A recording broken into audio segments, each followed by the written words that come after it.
Welcome back to another episode of Everyday Energy, the podcast where we talk all about health and wellness and give you tips and tricks you can use to optimize your mental and physical well-being. Now, today's episode is going to be slightly different. I'm going to be giving you my honest and raw feedback on going sober at 22 years old. Now, for anyone watching, this video isn't me preaching, it's not me telling anyone to stop drinking. It's there for people who are thinking about going sober or wanting to do it for a while, or in the future they might be doing it. And I'll give you the tips and pitfalls you can avoid and what going sober at 22 kind of looks like. Now, a lot of people ask me, why did I go sober? So I'm going to explain that and tell you a little story about the main reasons why I decided to do it. And when I mean sober, I mean stopping drinking completely and also stopping smoking weed. Now, I know a few aunties are going to be like, oh my God, I used to smoke weed. Like, oh my God, yes. Okay, occasionally I used to smoke weed when I was younger at uni. And for me, I had to stop both drinking and stopping smoking. People say, what's worse? Personally, I think they're both as bad as each other. They both have negatives. But for me, I had to stop both. Now, the reason why I decided to go sober and completely stop all of it was because I did it to save my mental health. When I was younger, when I was about 21, 20, even 19, I used to have really bad anxiety. I used to get panic attacks quite often. And these panic attacks were really, really scary. So some days I'd have a family gathering, like we'd drink quite a lot. And then the next day I would go to my mum and dad's room and be like, I can't breathe. Like, what's going on? I can't breathe. A few times I even called the ambulance. And I was on the phone to the ambulance and I was like, I can't breathe, I can't breathe. And they were like, well, just calm down and you're having a panic attack. And these were one of the scariest moments of my life because you have no control of your heart rate. Your cortisol is completely spiked and you don't know what's going on. It's not a nice feeling at all. You're not in control. So I had about maybe 3 panic attacks in a year. And I knew something wasn't quite right. So then I started meditating, and meditating helped massively. I didn't get any panic attacks when I started meditating. I started meditating about 21 years old. And then I went traveling at about 21 as well. And I went traveling for a year. Now, during traveling, I was a bit of a party animal. I liked drinking and it was fun. And I don't regret it. I smoked a bit of weed. I drank a lot. I drank probably about 3-4 times a week. And it was great fun. I don't regret it whatsoever. Met some of my favorite people in my life. Had made some amazing memories. And it was incredible. But there was one problem. I would not do as much as I wanted to do because I'd be hungover when I was traveling. And I would use meditation as a coping mechanism on the days I was hungover to feel better and feel less anxious and feel more like myself. And it got to a point where I was like, okay, I'm meditating to improve myself and help just with life in general, but I shouldn't use meditation as a coping mechanism. I should use meditation as a tool to grow even more. So it was that point I realized at the end of my traveling, at the end of 2022, I was like, okay, well, something needs to change. I need to seriously sort myself out. And for me, weed and alcohol were just anxiety inducing, in particularly when I was hungover. And for me, I was never, I don't know about you, probably the same. I was never 100% happy when I was hungover. Like, it's just, you wake up and you're like, oh God, I'm going to go get a Greg's or I need some water and I just need to chill in bed for today. So for me, I wanted to be happy all the time. It's not an unrealistic expectation. So I was like, okay, if I want to be happy, then I'm not happy when I'm hungover. So then if I stop drinking, I won't be hungover. Then I'll always be happy. Sounds ridiculously simple, but in my head, it was like 1 + 1 = 2. And there we go. So I made the decision, when I was 22 to stop drinking. And it came with a lot of things that were unexpected. I'll go later on in the video, I'll explain them. So I just have some water. But the way I started it was I came back from traveling and I said to my parents, my family, look, I'm going to stop drinking. I don't think it's for me. And they were like, okay, well, are you sure you're going to be able to sustain this? Because they knew I was a bit of a party animal. So on the first weekend back, I went to my cousin's house and there's a little family get together. And he was like, okay, look, I brought you like all these different flavored vodkas. Like, I can't wait for the party. And I was like, well, sorry, I've stopped drinking. And they were like, what? No, you have to drink. I brought you all of this alcohol. And I was like, no, sorry, mate. I don't want to drink anymore. So then I didn't drink that night. Then the weekend after, so exactly 2 years ago today, it was my mum's 50th birthday party. And I said to myself in my head, I want to get so disgustingly hungover that I will remember that feeling forever and I will never want to drink again. So that's what I did. I got absolutely battered. It was a big family gathering. Like, it was at a bar slash club. There was like 50, 60 people. I drank so much vodka. I don't even remember half the night. And then the morning after, I had a 3-day hangover. Like 3 days, I was feeling like crap. So then after that 3 days, I was like, wow, okay, I don't want to ever feel like this again. So from that moment, I decided, okay, yeah, it's not for me anymore. And personally, yes, drinking was fun, and I loved going out with my mates, going clubbing. It was good fun, but I never actually liked the taste. I know some people do, and that's fair enough. But personally, I didn't like the taste, and I was doing it to feel a certain type of way, and kind of maybe escape reality and escape how I was truly feeling, and using it as a coping mechanism to, yeah, to deal with things that were going on in my life. When I stopped drinking, it was hard at the beginning. The first, I'd say, 2 or 3 months, it was a bit hard, because not for me internally, but just from other people. A lot of people would be like, especially friends, even family, some family, they'd be like, oh, you're boring, like, what's going on? We'd be in the pub, they're like, oh, come on, mate, don't be boring, have a drink, come on. Because in England, the culture for drinking is huge. You turn 18, you're like, yeah, come on, son, let's have a pint together. You go uni, you drink loads. You go traveling, you drink. You're 30 if you drink. You're 50 if you drink. Like, every event in England is pretty much revolved around drinking. And I don't think it's a bad thing. I think for a lot of people, drinking can be a good social aspect, but it's when people rely on drinking to become more confident and rely on drinking to cope in social situations where they might not be able to do it sober. For me, I have a much better night out sober than when I was drinking. Because even when I'd be drinking, say I'd go to a bar with my mates, I would keep thinking, oh, okay, if I have one more drink, I'll feel better. If I have one more drink, I might go talk to that person. If I have one more drink, I might feel more included in the conversation, whatever it is. But the moment I stopped drinking, the anxiety just kind of went, and I became more confident because I would go in situations and I would have to just, be confident and have to be myself and just be your authentic self a lot more. And when you have a drink on a Friday night, say, for example, yes, you're hungover in the morning, but your baseline cortisol levels are raised the following week a little bit every single day. It's not just the Saturday or the Sunday, it's the Monday, Tuesday, Wednesday, Thursday, Friday that your baseline cortisol is slightly raised. So for anybody looking to go sober or stop any habit, it doesn't have to be drinking or smoking, it could be literally anything. It could be stopping sugar, it could be whatever you want. The main way to do it is to link a particular pain point to that habit and remember that feeling the next time you're going to do it. So, for example, for my example, the reason I stopped drinking, which is the habit, was because I associated the hangover with such an unpleasant and horrible feeling that whenever I thought about drinking again, I would think about how horrible I felt when I was hungover, and that would put me off doing it completely. Now, I don't think about drinking at all now. I would never do it again for the rest of my life. I've made that decision. But the first 3, 4 months into going sober, whenever I thought, oh, maybe come on, a little Corona won't hurt, a little beer won't hurt, I would link the pain of being hungover to that, and then that would instantly make me go off the idea of drinking.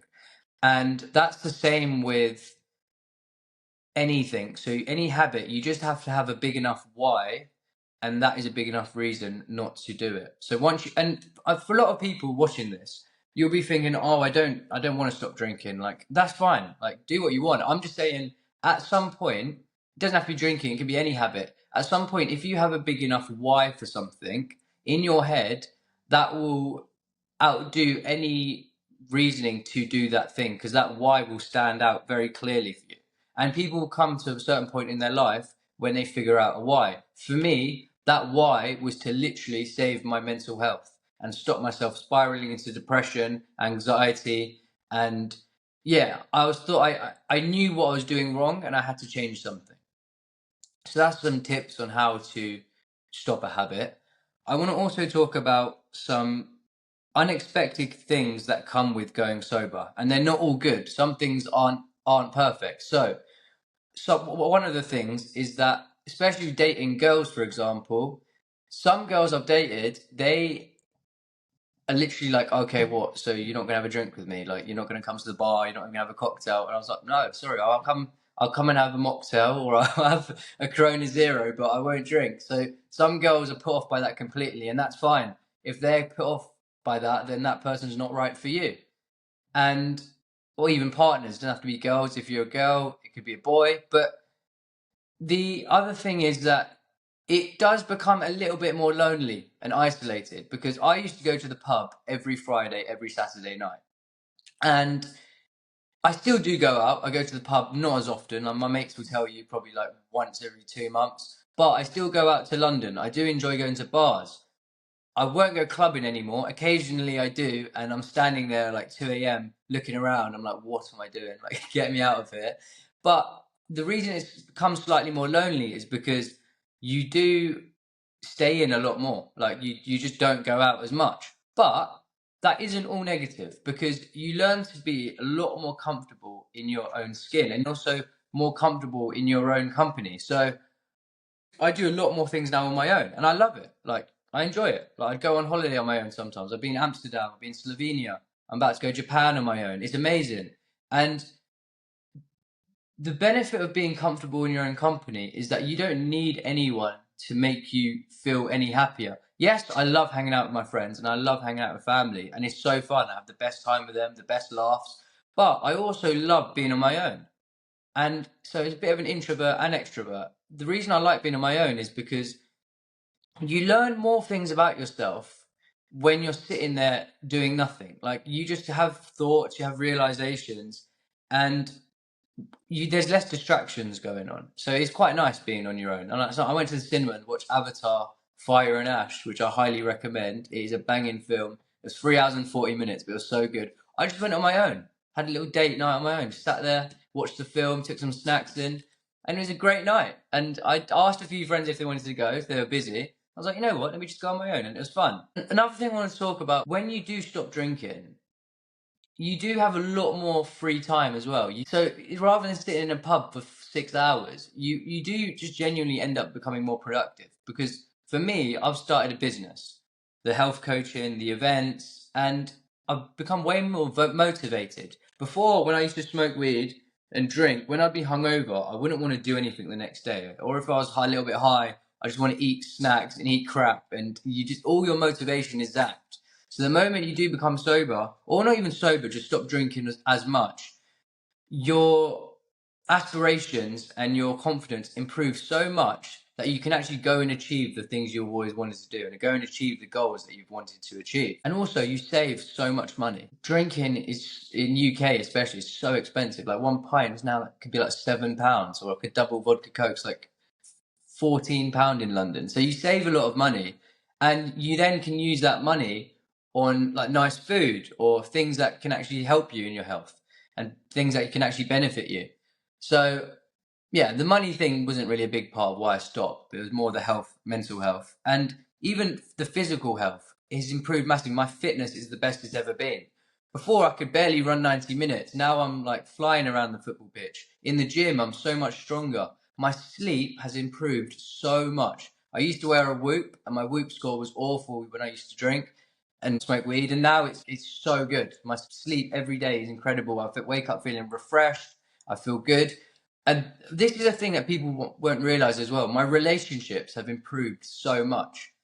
And not just with girls, I don't have a girlfriend at the moment, but even with my friends and family, my relationships have become much more genuine, and I appreciate a lot more people in my life. And I think with the relationship thing, why my relationships have improved so much is because personally, I didn't like who I was when I was drunk. I was a completely different person. A lot of my friends and family can tell you I wasn't always the nicest person. And I had like anger issues. It wasn't good. It wasn't a good mix for me. I know people can drink and it doesn't react badly with them, but for me personally, the poison just took over my brain. I was turning into Jekyll and Hyde. Like it was bad. But I now have a lot better conversations. I'm more present with every single conversation. I can remember the night.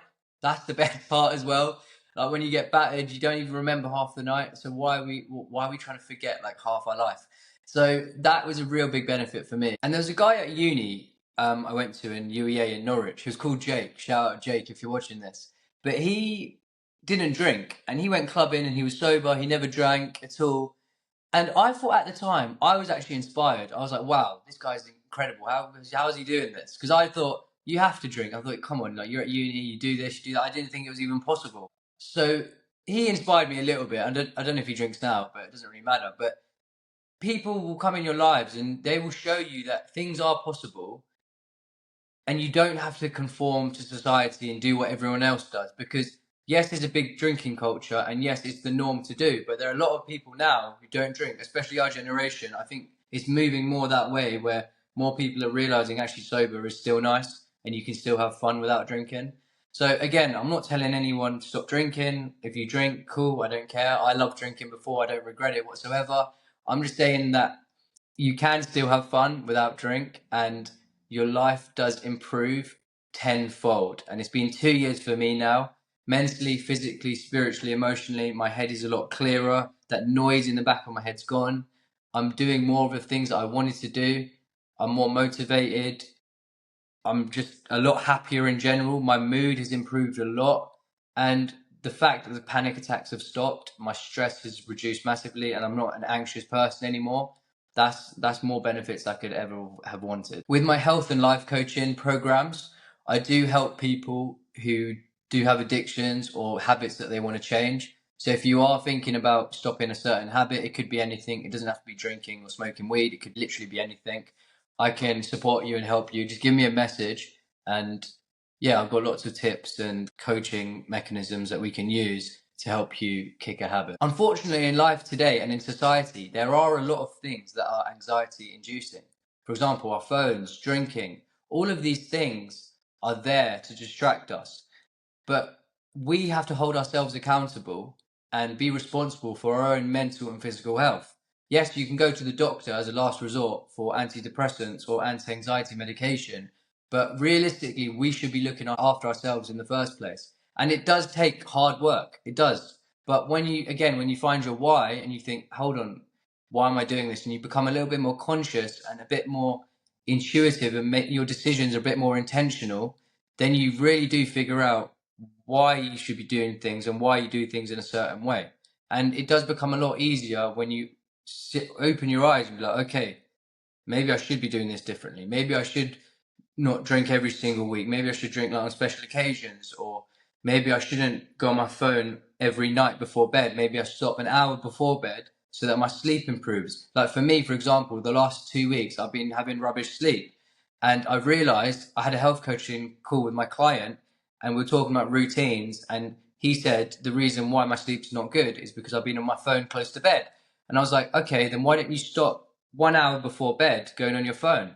And he was like, yeah, okay, perfect, I'll do that. And then I thought, actually, well, if I'm coaching my client on that, why don't I do that myself? I did that last night, put my phone away at 10 o'clock, went to bed at 11, had the best sleep I've had in like a month. So now I'm in that routine, but it takes a bit of accountability, and you have to be your own like parent. You have to almost make sure you hold yourself accountable and do the things that you say you're going to do. So routine, for example, has been the biggest benefit for me, and it's been the most effective at growing my business and improving in my physical and mental health, because when you have routine you have consistency, and when you have consistency then you get results. And deep down we all know the right and wrong things to do in life. It's about having that bravery and that courage to be like, okay, yeah, I'm going to stop this. I don't want this thing, doesn't serve me anymore. It's damaging my health, it's ruining my relationships, it's not worth it. But that does take courage. When I first stopped drinking, it was a scary thing to go from being a party animal since you're like 16, 17 to being like, okay, I'm going to make a decision today. I'm going to stop drinking for the rest of my life. And it sounds quite a lot. And yeah, it was quite a lot because it's a very big change in your life. A lot of things are going to happen. You might distance yourself away from people, but those people you've distanced yourself from, maybe for the best, maybe that's good. Maybe that relationship wasn't serving you. But it does take that brave decision to be like, okay, I want to change this. And remember, you can change anything in your life overnight. If something isn't serving you, a relationship, for example, you can change that instantly. All you have to do is make that decision. Everyone is capable of making a decision. It's whether you have the bravery and you have the conviction to continue that decision out. For me, the decision was simple. It was, I want to be happier. I don't want to be hungover. So I need to stop this particular habit. Now, obviously, the why is a big thing. Having a reasoning why you want to stop something really helps, but also having a tool that can help you sustain from that habit is also important. So for me, that tool was meditation. When I meditate, I become a lot more intuitive and I become a lot more aware of what I'm doing. And I have a lot more respect for my body and the decisions I make. And with that comes with having a healthier lifestyle and looking after myself and loving myself more, because I'm being more respectful for every single thing I put inside my body, whether that's food, drink, like conversations, music, energy, relationships. Like when I have my energy right now, it's very, I try and protect it a lot, and it can be quite fragile. So, and with relationships, there might be some people that you've been hanging around with for a long time, been making excuses for almost, but actually your values and your views don't really align. And you might be hanging around with people for a long time, me, for example, that are still very immature, a bit racist, a bit homophobic, and just lack respect for other people. And for me, I was like, why am I giving my energy to those people? Why am I hanging around with these people? So for me, the best thing to do was remove myself from the situation and step back and be like, actually, that doesn't help me. I'm going literally a tattoo saying protect your energy, which means staying away from those negative energies. And I didn't want that in my life anymore. When I was with those people, I'd feel my energy instantly drop and I'd feel like down and sad. So I was like, okay, I don't like this. I need to remove myself from the situation. So moving away from people, even as friends, some family, even obviously not your close family, like you have to live with them, but you can make the decision to move away from people and cut people out of your life. And it's not a bad thing. We just grow up. As we get older, you're going to probably have maybe less and less friends. But the good thing about growing up is you might have less friends, but you have better quality friends. I would rather have 5 amazing friends than 30 mediocre friends. So it's not all negatives if you're moving apart and you're growing up away from people. And I hear this a lot where people say you are a product of the 5 people you hang around with the most. And for me, that resonated so much in the last 2 years. And it's so evident that the people I hang around with are the people that I slowly become. It's made me a lot more aware of how I spend my time, who I give my energy to, and it's helped me a lot actually, just by surrounding myself with like-minded people who are on a similar path, who have similar views, and who also want to grow, help change the world. Surrounding yourself and collaborating with people who are passionate about things that you are, such as nutrition, fitness, meditation, health in general. And yeah, naturally you just start to gravitate towards those people. So that is pretty much everything I wanted to talk about in this episode. And again, to reiterate, this episode was not me preaching to anyone to stop drinking. It's not me telling anyone what to do. It's there for people who maybe have come to a point in their life or in the future where they think, actually, yeah, maybe drinking isn't serving me, and maybe smoking weed isn't serving me, maybe doing drugs isn't serving me. Maybe I should make the change tonight. Why not? Wake up tomorrow morning and be like, you know what? I'm going to change. Other people can do it. Why can't I? And some of you might have found this video actually quite a good time. Maybe things are getting a bit too much in your life. And maybe it was meant to be, you saw this video. Then perfect, brilliant. If you do want any more support, message me. I'm always there to chat. We can have a call, we'll give you more support and give you tips you can use to sustain a habit change. So yeah, thank you very much. If you're watching this episode before Christmas, I hope you have a lovely Christmas holidays. And oh, one more thing. This is quite important. Make sure you listen to this. If you are into spirituality, great. If you're not into spirituality, great. But if you know of anything about the Chinese calendar, Last year, 2025, was the year of the snake. So that year basically symbolizes letting go, shedding, releasing anything that wasn't serving you. And it's quite a difficult year for a lot of people. So it was a bit of a challenge. But 2026, whoa. Okay, let me tell you, this is a crazy year. This is year of the fire horse, which basically means it's the year for new beginnings, fresh starts, and serious growth. Quantum leaping. Basically doing things that you've never done before, taking big risks and growing massively. You might make a few mistakes here and there, but great. Take that risk. So if you're listening to this, 2026 is a big, big year. Big things are happening. So yeah, have a lovely rest of the day and thank you for listening.